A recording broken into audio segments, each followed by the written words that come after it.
اس نے یہ پوسٹ بنائی کہ صرف ایک عمل ایسا ہے جس میں خالق و مخلوق بیک وقت شریک ہوتے ہیں، اور وہ رسول اللہ صلی اللہ علیہ وسلم پر درود بھیجنا ہے۔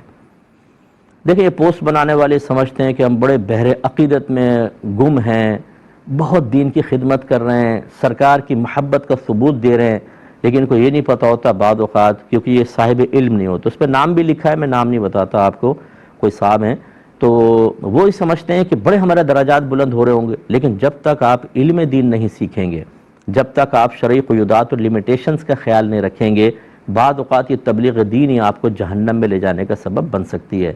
ہمارا بنیادی عقیدہ یہ ہے کہ اللہ تبارک و تعالیٰ کے ساتھ کوئی شریک نہیں ہو سکتا، نہ ذات میں، نہ صفات میں، نہ کلام میں، نہ عمل میں، نہ کسی اور چیز میں۔ جو اللہ تعالیٰ کو کسی بھی چیز میں شریک مانے وہ مشرک ہو جائے گا اور شرک کا مرتکب ہوگا، اور اس کا ٹھکانہ جہنم ہے۔ اچھا، یہ تو ہے ایک بنیادی اصول۔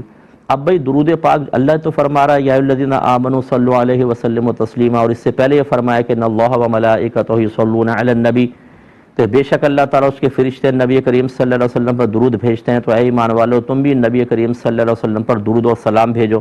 اب یہ سمجھے نہیں، بس اللہ نے بھی درود بھیجتا ہے اور ہم بھی۔ بھئی فرق ہے اس کے اندر، آپ تفاسیر پڑھیں، علماء کی تشریحات پڑھیں۔ جب ہم یہ کہتے ہیں کہ اللہ تعالیٰ درود بھیجتا ہے، پہلی لفظ تو پڑھنے کا لفظ مت کہیے گا، اللہ پڑھتا نہیں ہے نا، پڑھنے سے پاک و صاف ہے۔ درود بھیجنے کا مطلب اللہ کی طرف سے رحمت نازل فرمانا ہے۔ اور فرشتوں کی طرف جب درود کی نسبت کرتے ہیں کہ فرشتے ہمارے نبی کریم صلی اللہ علیہ وسلم پر درود بھیجتے ہیں، تو اس کا مطلب ہوتا ہے دعائے بخشش و مغفرت کرنا۔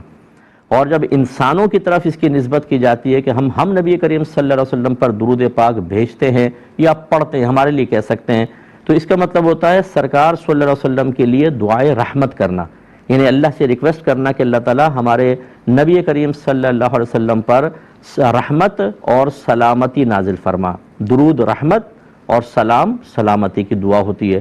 اب میں پوچھتا ہوں ایسے شخصوں سے، یہ بتائیے کہ آپ نے خالی آیت کو دیکھ کر کہا کہ شریک ہو گئے، کہاں شریک ہو گئے؟ اللہ کا درود کا مطلب کیا ہے؟ رحمت نازل فرمانا، اور ہم کیا کر رہے ہیں؟ رحمت نازل کرنے کی دعا کرنا۔ یہ ایک جیسا کیسے ہو گیا؟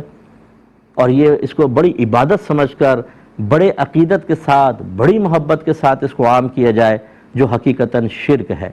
اچھا، بعض یہ بھی میں نے سنا ہے جہلا کا قول، ہر چیز میں ریاکاری حرام ہے، لیکن درود پاک دکھانے کے لیے بھی پڑھو گے تو مقبول ہے۔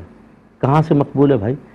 ریاکاری کے جتنے بھی مذمت پر مشتمل آیات ہیں یا کوئی بھی حدیثیں ہیں، جو بھی مواد ہے، ان میں مطلقاً منع ہے۔ درود پاک بھی اگر پبلک کو سنانے کے لیے آپ کریں گے، اس میں ریاکاری کریں گے تو حرام اور گناہ کبیرہ ہے۔ کس نے کہا کہ درود پاک میں ریاکاری شرعاً بالکل جائز ہے؟ نہیں کر سکتے، کسی عمل میں ریاکاری نہیں کر سکتے، کیونکہ ریا بھی ایک شرک خفی ہے۔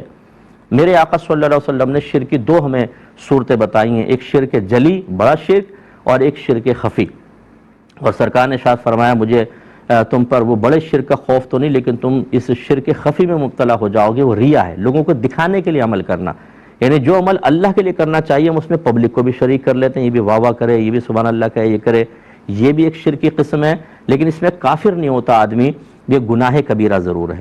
اس لیے یہ جملے بھی جو کہتے ہیں کہ جی درود پاک میں ریاکاری بالکل صحیح ہے، وہ اس پہ دلیل تو لے کر آئیں قرآن و حدیث سے۔ ذرا کسی صوفی صاحب کا قول مت سنا دیجئے گا کہ آپ نے کہیں پہ بھی غیر مستند کتاب میں کسی صوفی صاحب کا قول سن کے سنا دیا، یہ قرآن و حدیث کے مقابل آنے کی صلاحیت رکھتا ہے، اور جو قرآن و حدیث کی مستند اور صریح آیت یا حدیث کے مقابلے میں اس طرح کے اقوال پیش کریں، اسی سے آپ اندازہ کر لیں کہ ان کو بالکل نہ تبلیغ دین آتی ہے، نہ ان کو دین کی اونچ نیچ آتی ہے، کہ کہاں قرآن، کہاں حدیث اور کہاں کسی صوفی صاحب کا قول، اور وہ قول بھی بعدوں کا توڑ موڑ کے خود ہی بنایا ہوتا ہے۔